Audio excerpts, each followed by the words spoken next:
मालेगांव में एटीएस और तेलंगाना पुलिस का ज्वाइंट एक्शन हुआ है। देश के बाहर के संगठनों और व्यक्तियों के संपर्क में होने के शक में मालेगांव से तौसीफ शेख को हिरासत में ले लिया गया है। तो बड़ी जानकारी आपको दे रहे हैं, एटीएस और तेलंगाना पुलिस ने बड़ा एक्शन लिया है। मालेगांव में एटीएस की तरफ से यह बड़ी कार्रवाई की गई है। तो मालेगांव से बड़ी खबर आ रही है, एटीएस ने इस ऑपरेशन को अंजाम दिया है।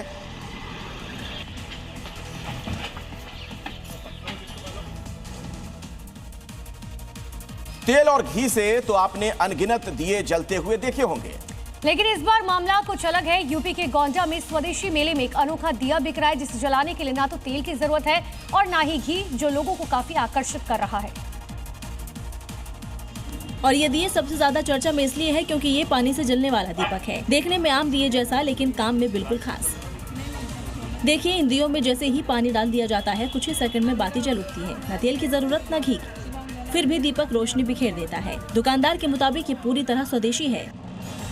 पानी से जलने वाले इस दिए को देखकर ये कहना गलत नहीं होगा कि स्वदेशी और विज्ञान के मेल से हर रोशनी आत्मनिर्भर बन सकती है। बिहार इलेक्शंस को लेकर ये बड़ी जानकारी इस वक्त सामने आई है। बीजेपी की दूसरी सूची सामने आ सकती है, जारी हो सकती है। उम्मीदवारों की दूसरी सूची जारी कर सकती है भारतीय जनता पार्टी। कल बीजेपी ने 71 उम्मीदवारों की पहली सूची को दोपहर में जारी किया था और आज दूसरी सूची आ सकती है। ये जानकारी इस वक्त सामने। अब किन उम्मीदवारों की लॉटरी लगती नजर आएगी सूची के माध्यम से, इस पर नजर रहने वाली है। और जैसे ही बीजेपी की सूची जारी हुई, उसमें कई नामों को देखकर हैरानी हुई। डिप्टी सीएम सम्राट चौधरी मुंगेर के तारापुर से, तो स्वास्थ्य मंत्री मंगल पांडे सिवान से विधानसभा चुनाव लड़ेंगे। दोनों फिलहाल विधान पार्षद के सदस्य हैं। इसके अलावा पाटलिपुत्र के पूर्व सांसद रामकृपाल यादव को पार्टी ने दानापुर से उम्मीदवार बनाया है। 71 उम्मीदवारों की पहली सूची में 12 मंत्रियों के नाम है। 9 महिलाओं को भी टिकट मिला है। टिकट बंटवारे में युवा जोश और अनुभव को तरजीह दी गई है। 7 बार के विधायक नंदकिशोर यादव और 5 बार के विधायक अमरेंद्र प्रताप सिंह का टिकट काट दिया गया है। बीजेपी में एक सीट पर कई दावेदार थे, जिनको टिकट नहीं मिला, वो मायूस हैं। पटना के पार्टी दफ्तर में उनके समर्थकों ने हंगामा किया है।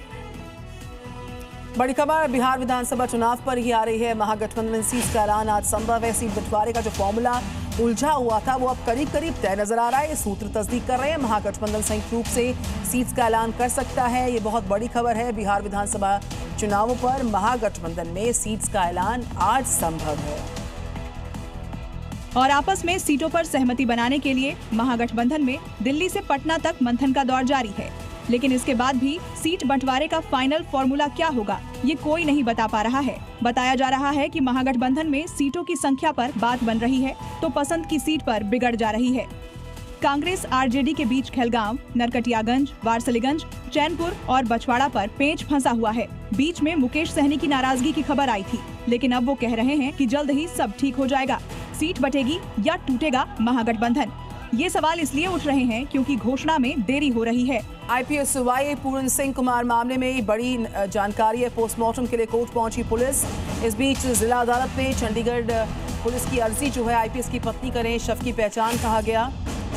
पोस्टमार्टम के लिए पहचान हो, ये कहना है पुलिस का। कोर्ट ने वाई पूर्ण सिंह की पत्नी अमनीत कुमार को नोटिस जारी किया। अमनीत कुमार को 15 अक्टूबर तक जवाब देने का आदेश जारी हुआ, और यानी कि आज तक उनको अपना आदेश का पालन करते हुए जवाब देना होगा इस मामले में।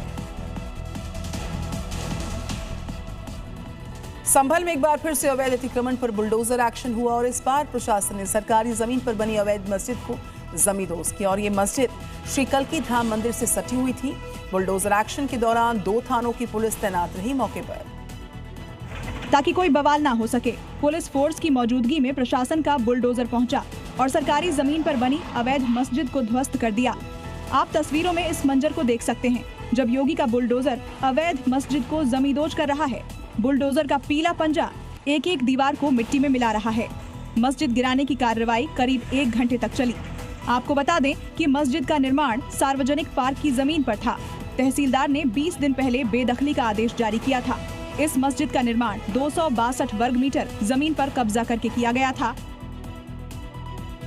उत्तर प्रदेश में सरकारी जमीन पर अतिक्रमण जो है उस पर पुलिस का जो एक्शन है लगातार चल रहा है। इस बीच खबरें आई हैं अलीगढ़ से, जहां पर सरकारी जमीन पर कब्जा कर बनाई गई दुकानों को बुलडोजर से ध्वस्त किया गया, और ऐसी ही कार्रवाई गाजियाबाद के इंदिरापुरम में भी नजर आई है। मतलब साफ है कि यूपी में अवैध कब्जा करने वालों की खैर नहीं। अगर सरकारी संपत्ति को हड़पने की कोशिश की तो उस पर कार्रवाई होना तय है, चाहे राज्य के किसी कोने की बात हो यूपी के गाजियाबाद में भी प्रशासन की बड़ी कार्रवाई देखने को मिली। वहां अवैध तरीके से बनाई गई इमारतों को बुलडोजर से गिरा दिया गया। वहीं अलीगढ़ में प्रशासन की टीम ने बुलडोजर से अवैध दुकानों को नेस्तनाबूद कर दिया। बताया गया कि लोगों ने सरकारी संपत्ति पर अतिक्रमण कर लिया था। प्रशासन के नोटिस देने के बावजूद लोगों ने दुकानें खाली नहीं की थी।